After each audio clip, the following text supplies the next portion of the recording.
Hi, this is the show that answers the questions that expats, nomads, and full-time travelers living across the globe ask themselves every day.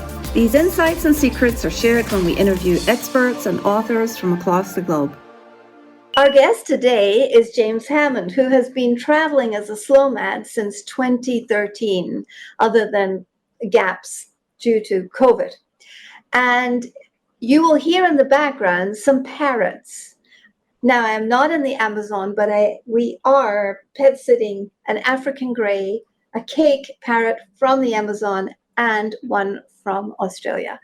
So pardon the beeping and enjoy this super episode by a young man who has over a decade of experience of life in the travel lane.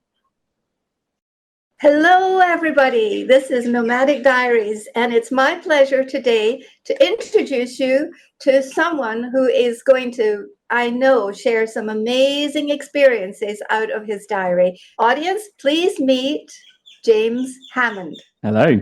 How you doing? I'm doing well, James. It's so great to meet you, and I'm so excited about this conversation. We could have had it over coffee because we're only, 100 miles from each other?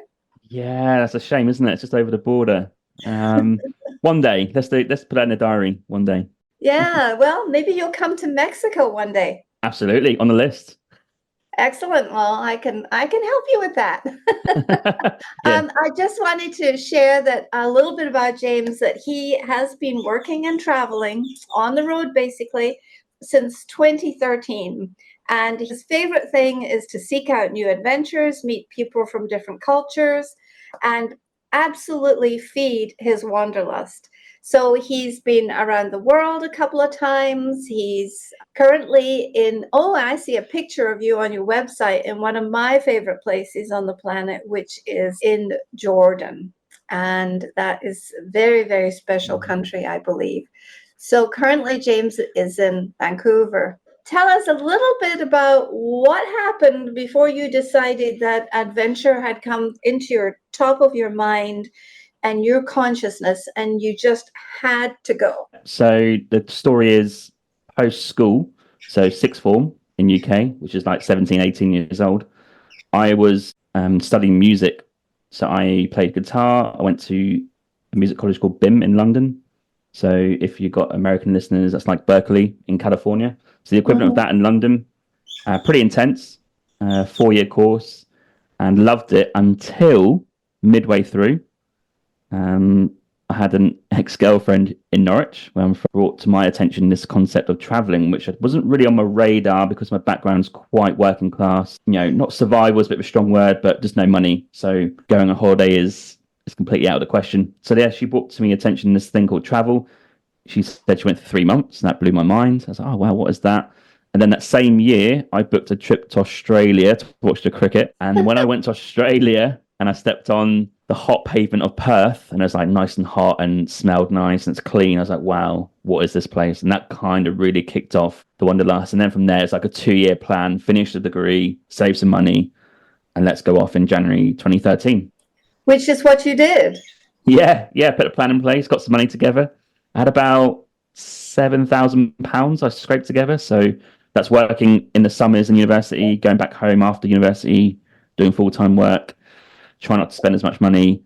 And that is pretty much what I went with. And I had a work visa in Australia planned and booked as well. So I had a 2-year trip pretty much in the pipeline. So I heard you say that you went back, you finished your degree, you made a plan, you took the time and the energy to think through the plan and figure out the top of the top of mind place for you. Tell me a little bit about that process. Yeah, it's a great question because initially it's a plan for myself, right? So I thought, right, I want to go back to Australia. I know New Zealand's pretty close. Geography is pretty good. So I'm like, New Zealand's there and Fiji is there. I'm like, oh, we can just do that little triangle for 3 months before settling in Australia, right? So I mentioned this to one of my friends at college, who's also a guitarist, called Mikey. And he said, I really want to do that. Do you fancy going to Southeast Asia? I'm like, what's there? He's like, come on, let's do 3 months, like Thailand, Cambodia, Vietnam. Really out of my scope of knowledge, really. Didn't really know what to expect. But I said, yeah, okay. So it it got from a 3-month sort of travel trip with no work to 6 months, and we just about had enough money. So the trip was go to STA, which is used to be a travel agency in UK, now defunct because of COVID, and they booked some flights like around the world, so 4 or 5 flights. We're going from London to Bangkok, and then I think one from obviously Kuala Lumpur down to Australia, and across these like different areas, and in between we sort of travel with where we want to go. So it's a mix of sort of flights booked in to make sure we get to the main places, but in between we're kind of winging it, hence the name of my podcast, and just seeing where we want to go day to day. And it honestly was the best time. Oh, that's great. Excellent. So you did this journey, you took this journey for 6 months, and did that take you back to the UK ultimately? No, so this is a full 2 years about going back home. A full 2 years before going back home. Yeah. So what has your experience been on the road that much? Now, I just have to say, I've never been on the road that much. I have lived outside the country. I've lived outside of Scotland for over 4 decades and lived in multiple countries. But being a planted expat is very different from being a nomadic or a roving expat. But I do have many friends and colleagues, and I've done the roving for short periods of time. What is the secret to staying really grounded and centered in your travel? Yeah, I think the work visa in Australia helped because I had a clear plan in my mind, right? So it's going to be 6 months of traveling, which is essentially going place to place, quite quick travel, ticking off experiences, if you like, trying to meet as many people as possible, staying in hostels, quite a bit of partying at the time. I was quite young, that sort of travel. But then the work visa meant that I was grounded for a year. And essentially, Australia, let's not put it down too much. It's like home. It's a different place, but it speaks English. It's a bit warmer weather. The work culture is the same. So I knew I had to get a job in Melbourne for 6 months, which I did. And then I knew my second half of the year in Australia, I had to get a job to extend my visa if I wanted, which means farm work. So I worked on vineyards, drove tractors in a farm in Western Australia, in Margaret River, southwest. And then I knew after that I had 3, 4, 5 months, depending on how much money I had, in South America, working my way up to North America. So I think there's quite a bit of structure to it. I know in between can seem a bit winging it, if you like. I keep mentioning that term. Yes. But there was structure because I knew I had to get a job, I had to save money again. And I think that helped because I think you can get a bit of burnout when you travel and you just kind of going day to day, no real structure, what you're trying to do, what you're trying to achieve. That can get tiresome, believe it or not. So I was glad I had that. And I knew I was going home eventually November 2014. So I knew that was coming. And that, I guess, is what I was referencing because I find that now we talk a lot here about purpose-filled travel. And how would you describe that? Or what is your reaction to that phrase when you hear it? I think that depends on a number of factors. In my experience, age is a thing. Yeah. Whether we like it or not. So that first trip, that 2-year trip, very hedonistic, a lot of partying, not really a purpose to really like indulge in too much culture, just like trying to find fellow backpackers, have fun, have a bit of a laugh, do some experiences. Probably a bit more brash is the word there, maybe, in terms of I would do stuff that I look back, go, oh, I've done that. So a couple of examples would be I've done a mine tour in Bolivia, which was a working mine. So I went and bought dynamite for the miners, that sort of stuff where you go into someone's workplace and essentially you've got a travel tour group kind of looking at that and you've got actual people work there. I'm not sure how I feel about that today, but those sort of experiences are quite dangerous.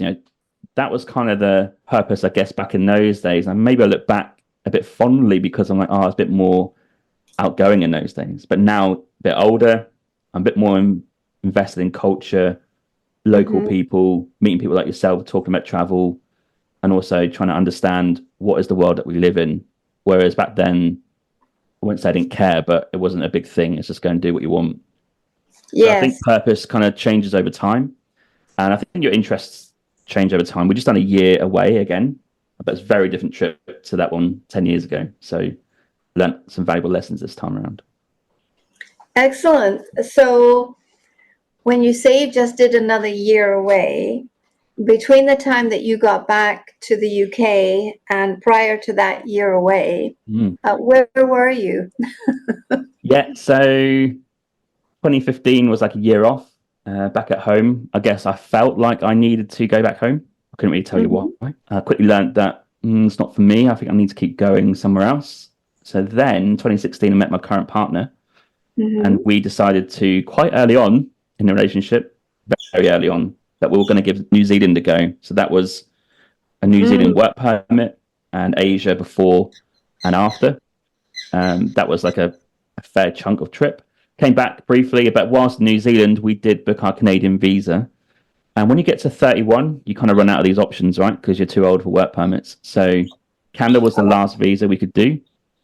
And been here 5 years. Chuck COVID in there, meant that we couldn't travel, hence the trip we've just been on. So yeah, Australia, New Zealand work permits, visas, and living at home for a bit, but also traveling around a bit more of the world, Asia, the Americas, and stuff like that. Yeah, it's been an interesting journey so far. So that's something that I don't think I've had a conversation with someone about, is on the subject of work permits. And you talked about aging out work permits. Can you explain a little bit more about what that means and how countries are looking at it? Because now we have a whole new culture that has been that has grown exponentially since COVID, in the form of our digital or global nomads, right? Yeah. So tell me about, have some of those digital nomads been some of the people that aged out of those sort of teenage young visas? It's a great question. Okay, yeah. COVID is a thing here. I think we need to put that into context. Let's say pre-COVID, right? Yes. When the world seems like the old days almost now. Yes. If you're from countries like Australia, New Zealand, UK, Canada, Japan, Taiwan, these sort of countries offer work permits to go and work in another country for a year or two, up to an age limit. So what I mean by that is that I could get a work permit in Australia because they allow UK people to buy a work permit for a year. It's about 400 Australian dollars at the time. And you can extend it whilst you're there for another second year, and they just introduced a rule for a third year. But there is an age limit to it. So the rule is 18 to 31 or 35. Countries have different rules. You can get one of these permits, and they're pretty good. You can work in any employer. You can travel around as much. There's no real rules. You just need to leave by the time your visa ends. So people have these choices from 18 to 35 in different countries around the world, and I don't think many people realize this. The one regret I have is I didn't do the one in Japan. So if you're from UK listening right now and you're younger than 31, which I'm not anymore, unfortunately, you can get a 1-year work permit in Japan, and there's a lot of English-speaking jobs there. So that means you pay for it, you get issued it, you literally go and immerse yourself in Japanese culture, right? So they are available for a lot of younger travelers. And I think a lot of backpackers use them as a base to go for 2 years, right? Like I did, travel, work in Australia, travel, go to another one, or go back home. That's really good to know. So I lived in Japan for a couple of years, and I think the English jobs back then, this is almost 30 years ago, right? The English jobs back then were mostly being the cartoon characters at Disneyland. Oh, okay. Like the Princess, or, you know, Beauty and the Beast, or any of those sort of cartoons, and they would call out to you in English. I do remember that. And you could tell that they had hired a few English speakers, Americans or Brits, and that was where they strategically put them. So this is something that's available for 18 to 35. Recently, just in the last month, Japan has announced their version of a golden visa program that I'm sure you're aware of, where they are now enticing digital nomads to a little tiny town that my husband grew up in partially in the 50s and the 60s, called Fukuoka in Japan. So tell me, what is the difference between the communities at 18 to 35 and say the digital nomad visa that they're now trying to have a setup where people have really good technology? where they have a good place to stay, where it's very reasonable. It's not Airbnb prices.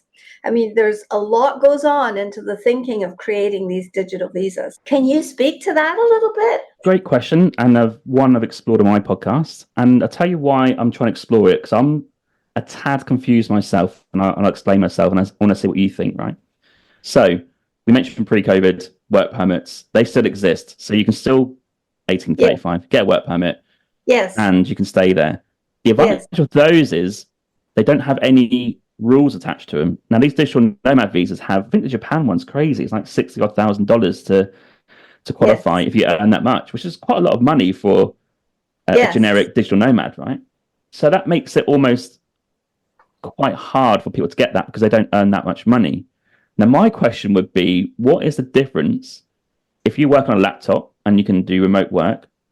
Why can't people just go on tourist visas and just work on by themselves on their own time? You know, you're visiting the country, you're not accessing any services. So why would you not want to do that instead of just get this digital nomad visa, which costs money, has rules attached to it, and also it might be quite hard to get because you don't hit those rules, unless it offers probably a bit more security in terms of healthcare. You might be able to have access to the healthcare system, or not sure. Actually, that's one of the things that's in that rule. That is in that rule is you have to have private healthcare and have an income of, I think it's $4,000 a month, something like that, US, in order to qualify for that visa.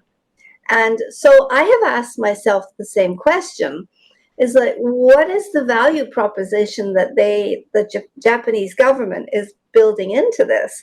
Except that I think it does several things. I think it sort of shines a light on a place that might not otherwise have a lot of attention. It also gives some sense of structure to people. And it also means that they're not getting a lot of sort of trashy tourism because, you know, you and I know that some of these digital nomad locations have not always been maintained and are not always the best quality. Could you speak to that a little bit? Yeah, I do have a problem with digital nomad areas, if you like, because my biggest problem now is that I don't think they contribute to local people. And what I mean by that is a classic example is Bali. You'll find a huge cohort of digital nomads there. Yes. And from people that have visited and tried to maybe test it out and see what it's like there, there's a few people that I've spoken to, not a fan. Don't contribute locally, very much like gentrification of an area, not for locals. And it's like making even like housing harder because they're just coming in because they can afford it because it's a bit cheaper. So these areas that are kind of been dominated by digital nomads are not necessarily a good thing. But there are obviously areas that have been looked after and people who do the right things. But maybe it's something that's going to come because, like you said, post-COVID, we've got now these huge amounts of people who can do this. When I traveled 10 years ago, I mean, it wasn't even a thing, really. It was a thing, but a very out there thing. Like you very rarely met someone on a laptop. Right. It was very different then. I would say that another place that I'm slightly familiar with is Tulum in Mexico. Oh, yeah. Okay. And where, you know, that started off very pristine and extremely jungle, and they didn't have very good internet, so they upped the internet, but now it has a reputation as sort of a party place. Yeah. And I don't know what the benefit is to Tulum because it's kind of been dissolved from the ancient mysterious place that it was. It's now been totally transformed by this new community. And so I think this is a reflection that wherever we go, we take our cultures and we make a difference. Absolutely. I just also can't think of, I won't say anything worse, but imagine you're like visiting Japan on this digital nomad visa, or Mexico, but you just go to somewhere like Tulum where everyone else is. I mean, I get to a point that they might have internet, which is key. You're going to need good internet. That's the one rule you're going to have for digital nomadism, right? But I'm sure places around the world, I went to India and it had the best internet ever there. Got a local SIM card, 5G, no problems, right? So there's so many options in the world. And I find it quite strange that people sort of go to these like siloed locations where it's kind of the place to be. But Why not go and plot Yeah, yourself in, I don't know, in Colombia or down in South Argentina or in the middle of yeah, India somewhere where you can really immerse yeah, yourself in local culture and just be mindful yeah. of the local culture. Yes, as the cultures are changing around the world, and I've watched globalization, I've participated in it. Mm. I've been both an engineer of it in some ways as being a long-term expat. I've also been a victim of it in some ways because of rules and regulations of being an accompanying spouse in Saudi Arabia. Hmm. Um, I've seen many sides of this story. And I think that it really behooves us to have a very good dose of cultural intelligence um, before we go to a place, Yeah, because otherwise, I think we bring a lot of disturbance and disruption with us. true. And I think if you can be a digital nomad or just work on your laptop and maybe get the digital nomad visas and or just go on a tourist visa, the options are endless. And slow travel is better in the long run. I think Yes. if you can actually immerse yourself in a local culture and go and invest in local things, that can only be good for everyone involved. But I think these little areas or pockets of the world where essentially Westerners meet up to be digital nomads and like live in this community is a bit weird. I get that there's dedicated spaces to that because they want to have like a, I don't know, meeting room and good Wi-Fi. But maybe that's a key point. But yeah, I do think the options are endless and slow travel is the way to go. I know that belonging and finding some community wherever you are is a big job. Yeah. And my home domicile is actually San Miguel de Allende in Mexico. Okay. And I recently had a friend who is mobile businesswoman on the show while she was staying in Mexico. And I watched her very deliberately meet people. She had to get out and find her community, her own unique community, although we introduced her to lots of people. But I could really tell that, especially for single women who are traveling, Mm. that need for community and connection is very human, and we take it with us wherever we go. And I believe that my thought is that maybe the pre-conception or the construction of these digital nomad communities is based on, hey, let's build a connecting formula where people just plug themselves in. They just show up, and there's people who speak the same Yeah. language, sound like them, look like them, and that it is very different from the type of travel that you experience, and also the type of travel that I used to. Isn't it a tad ironic that they are connected by the digital miracle, yet they still feel the need to go and physically be somewhere in the same place where, in theory, you could just be connected in your own little dots around the world just by being on the internet. So But do I'm you think interested to understand why you have to be physically there as a connection. And maybe that, that's because I'm quite comfortable being on my own sometimes, but I also have a really good group of friends at home. So for me, yeah, this concept that people travel to meet people as the number one thing is quite interesting. It's not the way I normally travel because I would see meeting people as a byproduct. I'm yeah, going to this place because I want to experience this experience. And if I'm in a hostel or a hotel or whatever, and there's a group of people who happen to be doing the same thing and we get on, that's great. I love yeah. that. But some people may force that issue a little bit. And I saw a quote the other day from another podcaster who said, like, just travel for the things that exist, not based on the person you haven't even met yet, which is quite an interesting comment that I've been thinking about. Well, I think that change is all there is. And I think that we're navigating change as humans. But my sense is distance has been a factor in our lives, my husband and my life, for, over 4 decades. And distance, if you don't work at maintaining these connections, real relationships, Yeah, in-person relationships, my experiences there are very different from the digital relationships I have. yeah, absolutely. And that's what people are looking for. They're looking for that human factor. They're looking for the experience of the physicality, because our brains actually function differently when we're talking to a screen or when we're talking to a person. And Yeah. that now neuroscience is starting to catch up to. So what's the difference? And so maybe the next 10 years or the next decade will, because now, they're bringing out the new eyeglasses that Virtual reality. Yeah. yes, and virtual reality is wonderful, but it's not the same as seeing the ladies in their beautiful costumes balancing all those bananas and pineapples and fruit on their heads as they're walking down the street in Bali. And I think that my body and my brain and my body processes that differently in some way. Yeah, absolutely. And that's why I travel, because I want to see those experiences of, I guess, the local culture and what they do. Maybe I'm a tad lucky. I said to my girlfriend the other day that I do have a really strong cohort of friends at home.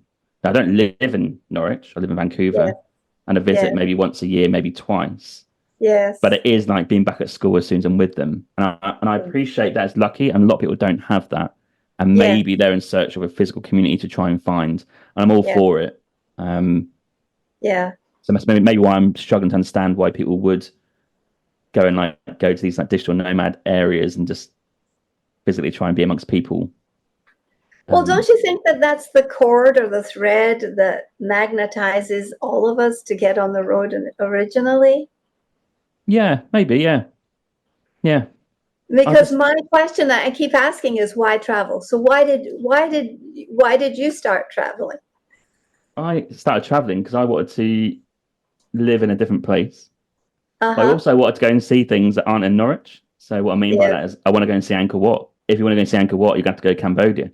Yes. I want to see Bangkok and go eat some street food. You have to go to Bangkok. So I was probably, it sounds a bit shallow almost saying this, but I had things that I just really wanted to experience. And I had my friend with me who's a good friend. And we always talk about that 6 months at the start. We met so many amazing people. Yes. But I don't want to sound too old, but back in those days, there was no phones. So what I'm trying to say is when you go to a hostel and you're sitting there, now you'll see people on their phones. But back in those days, it's like, oh, you're talking all the time, or you're probably reading a book. And you're probably the connection is real, when the people that I met in that 6 months, we've always got this connection because it's such a shared experience, where I'd probably not had the same connection with people post probably the mobile phone from 2013, 14. Not been the same. I've met some great people, but there's something different there, and it's hard to pinpoint what that is. Yeah, it is hard to pinpoint it, isn't it? So inquiring minds here want to know, last year you went to Europe for part of it, I think, and then you went through the Middle East during Ramadan, and you went to one of my most favorite countries in the world, Oman. Oh, yeah. When we went to Oman, the second or third time I was there, we did a tour. We would spend a few nights here and a few nights there, and we went up to the Grand Canyon in Oman. But tell me, what was wild camping like in Oman? Because I just don't have a picture of that. Yeah, so one of my goals for 2023 traveling was to wild camp in Oman. Now in Oman, you can camp anywhere. So there's no rules. And there's also no facilities. So I maybe didn't appreciate that before I went. So the plan was we would get a car and we'd get all the tenting gear, which you can rent or buy. Yes. Whatever you want to do. And we'll go and drive around the country. Now, we successfully drove around the country, but one thing we didn't really take into account is May gets a bit hot. Oh, very, very. The guy who was sort of getting our stuff ready was like, yeah, you should be just okay, but you're going to be on the cusp of hot. In the evening, it might get quite cool because it's not totally summer yet, but in the day, it's going to be brutal. And he was right. I think we lasted, out of the 10 days in Oman, probably 4 wild camping in tents, which was great. We had a great experience, but we just couldn't do it because the heat. Nizwa was 40 degrees. We can't camp in that. So we did stay at guest houses in the end.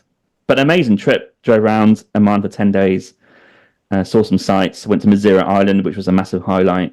And the roads are great. The signs are in English. They speak English pretty much, the Omanis. And the petrol is super cheap. So a country which is quite expensive in other terms can be offset by the cost of petrol. So I found the experience totally amazing, really. I couldn't believe what I was seeing. The colour of the sands in is it Wahibah Sands down there? Incredible. And so if you love that, I recommend you go to Saudi Arabia. Yes, on my list. Yeah. Yeah, we lived there for 15 years, and I Wow. honestly did not. It was back in the day when, we weren't, because we lived there, we sort of took it for granted, and there Mm. wasn't a lot of the airports and the infrastructure and the roads and the PR and all of the tourism structure that they've Yeah. invested in over the last 10 years. So I would love to go back as a tourist, but that's just a stunning place. So do you still travel? Do you have a purpose that you set before you go off on these? Like, who do I want to be at the end of this? I want to be the person that saw this, did this. Do you have anything that you write down or that you set as a goal that is about your transformation? Okay, it's a great question. And we learned a lot of lessons last year, partly because COVID has stopped us from traveling. Yes. Um, I probably had a bit more of a backpacker budget sort of mindset, but at the end it Yeah. was very different. In terms of like the Middle East, so a big purpose Yeah. of travel last year was we hear so much in the news about Middle East, how dangerous and how the people don't like you, etc., etc. And one of my purposes was, okay, I want to go to some countries there. So I went to Lebanon, Jordan, Oman, UAE. And Yes. I just want to meet some local people, which we did, and I found them charming, and I learned a lot of lessons. I loved the culture, and everyone helped us out. Ramadan was interesting. Like there were some cafes that didn't really want to serve or be known to be serving food because Ramadan, but they'll close Sure. their blinds and just come invite you in for tea or coffee, and maybe give you some soup, but like hidden away in a cafe because they understand tourists are trying to visit and give you that Yes. Yeah. experience. I found that the people incredibly friendly, and Lebanon was eye-opening as well. I know it's in the news right now for not very good things, but the people were so charming. Like Yes. Yeah. some of the little coffee places on the street we just went to, like totally local, full of Yes. smoke, like locals just having an Yeah. espresso. Oh, I loved And it. Yeah. shisha pipes in the evening. Yeah, they love that, and because that was Ramadan, they have iftar meals in the evening. Yeah. And if people don't know what that is, that's like a massive meal at the end to celebrate the day of fasting. Hmm. And as soon as the Hmm. bell goes, they have like a TV on. They all wade into this like amazing food. So And it's yeah, great food. It's delicious, isn't it? amazing food, amazing culture, and I learned a lot.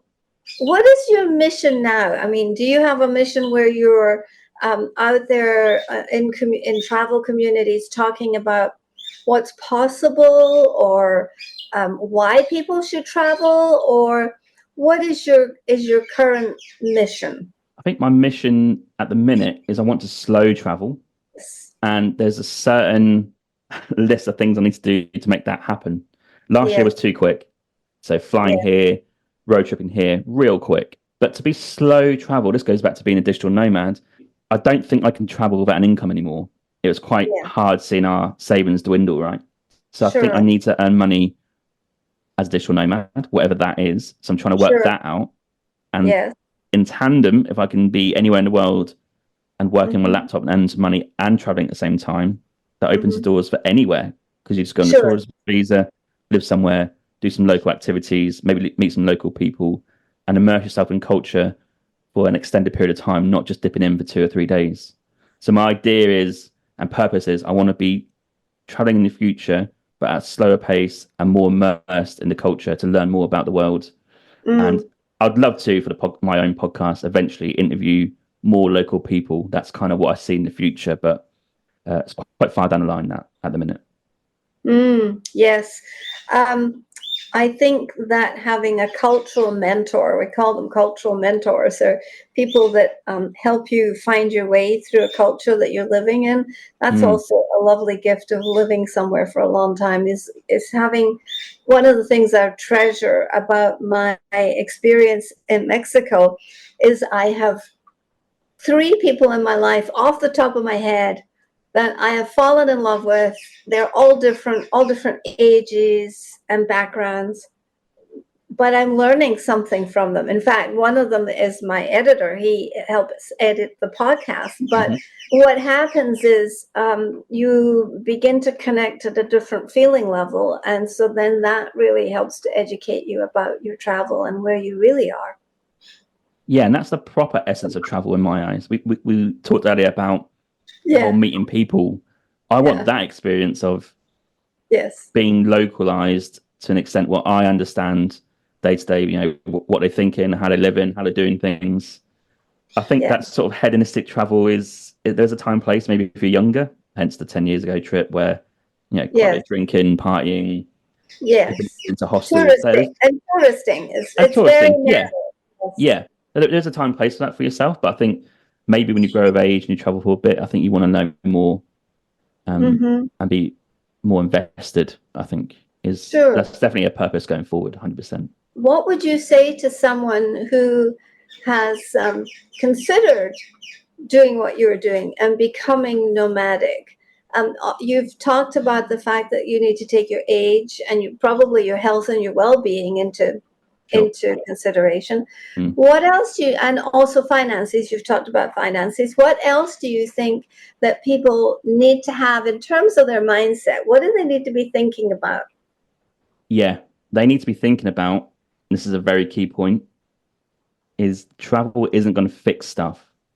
So what I mean by that is if you've got some issues personally, that could be I don't know, growing up, family issues, your mental health is not quite as good as what it should be. Any of these type of issues, don't think travel is going to fix it, because I was guilty of that probably in the first trip. There's a lot of stories behind that, but because effectively, if you go away for 2 years and you come back to where you were before, and you haven't fixed those issues, they're going to be the same, aren't they? So don't expect travel to fix those issues. Now, travel is great because it gives you a broader perspective. You learn more things, but I think people need to appreciate that if they've got issues to work on, they should work on them first, and don't expect travel to fix that. But travel can also be, a learning experience, but don't expect it to do miracles in terms of mental health. So I think that's a very key point. I learned that from a guy called Johnny Bilby, who he runs the tour group Wild Frontiers, which is based in the UK, and he went on a 10-year journey of that. Wrote 3 books, 10 years of traveling around, and he said it's just grief, and he didn't actually deal with the grief because his wife died, and as part of that 10 years, right, when they're traveling. So at the end, he's like, grief was still there, so I had to deal with that after the 10-year trip around the world. So I think it's a key message for a lot of people. I think that's a really great place to start wrapping this up. I talk a lot about having 2 suitcases. One is your stuff and one is your mental baggage. Yeah. And so we have to unpack our emotional baggage wherever we go. Yeah. And if you keep it packed up and you just take it to the next place, which is what I did when I was in my 20s and probably part of the way into my 30s as well. It was when I turned 40 and was in Saudi Arabia for 15 years that I really had to unpack a lot of things. I got time and a place to do so as well. It was a place to grow up. Tell me more about, just before we close, just tell me more about what is your dream or your vision for the next year to 5 years? Will you continue traveling that long as a slowmad?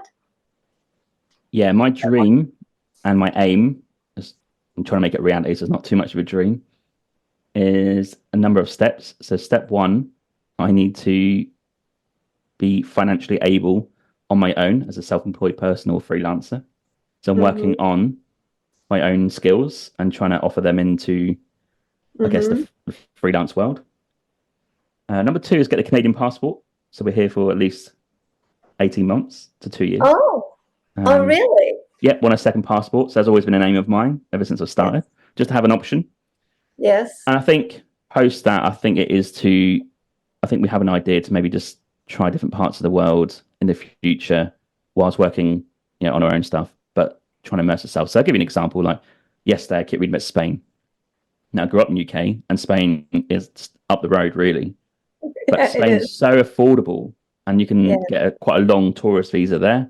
Yeah. But if you're a digital nomad and you just don't need a visa, you can just go there for 6 months. You'll be financially secure. You can see the local area, do some road trips. So I think the aim is to be in these different countries for either like 2 weeks or 6 months, whatever the length of period of time is, and enjoy the local culture and immerse myself a bit more.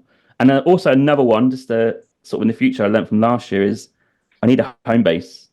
Now, it might be counterintuitive, but the key for me to slow travel or long-term travel is to have a home base.